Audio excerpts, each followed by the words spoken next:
But first, teen is dead after doing the spicy chip challenge. This didn't seem like a psychology study, but it really reflects our world that we're living in. A Worcester, Massachusetts teenager who participated in the one chip challenge died from cardiac arrest hours after eating a spicy tortilla chip, an autopsy concluded. The Office of the Chief Medical Examiner determined that 14-year-old Harris Wollabaugh had ingested a high amount of chili pepper extract that was on the chip.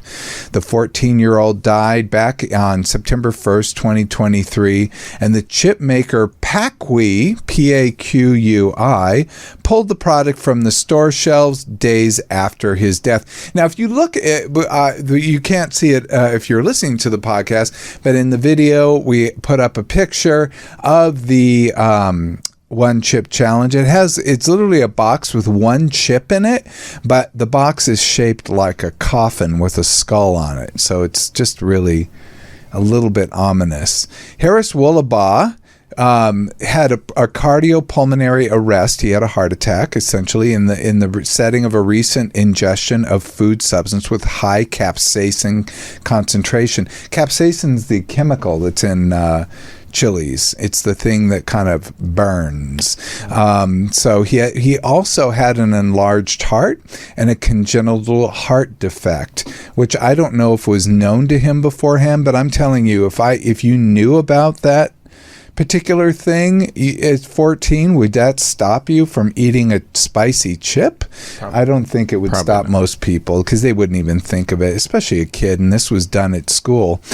The mother got a call from her high school saying that her child had fainted after eating the chip a friend had gave him, and he later passed out again at home, was taken to an emergency room where he died. He was before a healthy basketball player and had no known allergies. Now, I know this is not psychology per se, but let's talk about capsaicin. If anybody knows me, macaroni and cheese is a spicy vegetable to me. I mean, like, milk is really a spicy drink. I, for some reason, don't do well with. Wouldn't you say, Brian? Brian is eating with me. Yeah, I've seen him. Any sort of flavor, almost, I would say, is making him sweat. I've got some kind of like weird, bland tongue that can only handle the most bland flavors.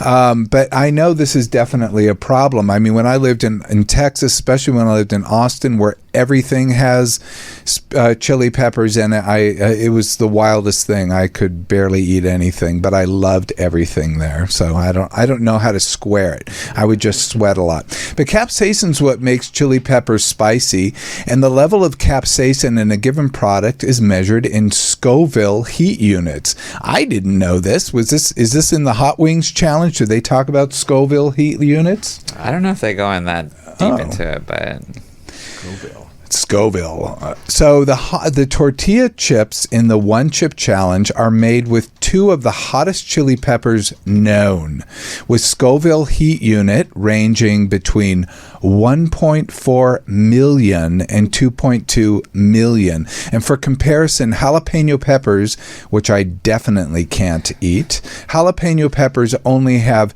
2,500 to 8,000 Scoville units.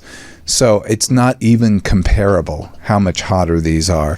Capsaicin can obviously irritate the mouth and throat and cause nausea, vomiting, and stomach pain, but in large doses, like the one this teen had, it can cause allergic reaction, damage to the esophagus, rapid heart rate, chest pain, trouble breathing, and yes, heart attacks. So it's really sad.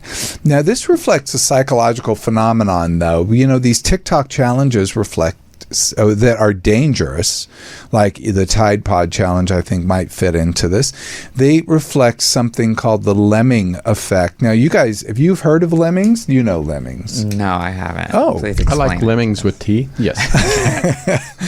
The lemming effect is a psychological phenomenon that's described when people in a group behave in a certain way because the majority of their peers are doing it. And they're usually behaving in a dangerous way because the majority of their peers are doing it. It's named after a myth that lemmings and they're small Arctic rodents, they follow each other into dangerous situations. And you often see lemmings falling off a cliff.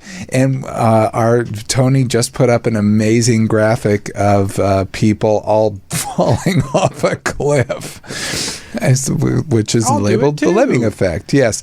They do it even though it could cost them their lives. And the problem is social media, once again, hate to keep demonizing it, but it's a part of our world. We need to understand the reality here. It makes us believe more people are doing something than they really are, and that the people that we care about are the people that we're connected to on social media and the people that our algorithm is feeding us. So we think this is what people are doing. What was so interesting to me about this one chip challenge is I knew nothing about it. So obviously I'm not in the, target group. No, because I had seen, and when you put up the picture of the image of what the packaging looks like, I'm like, oh, I have seen people eat that one.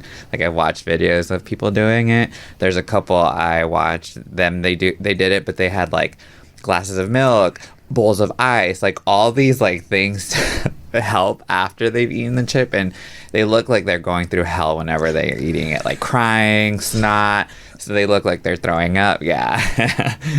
So. And we all know what's going to happen about 12 to 24 hours later. It's going to be a repeat on the other side. I want that at all. Yes. I need a sound effect. But sometimes this effect or this group effect has a good outcome. And I was taken to the ALS Ice Bucket Challenge. And according to the National Geographic, the Ice Bucket Challenge, you know that one where people would pour ice water over their heads, which I always thought was really dumb, but boy, was I wrong, because the Ice Bucket Challenge dramatically accelerated the fight against the disease, according to the ALS Association. It funded the work that led to the discovery of 5 new genes associated with ALS and novel drug therapies. So that particular challenge actually had a really dramatic and positive effect on people. Thank you, Tony.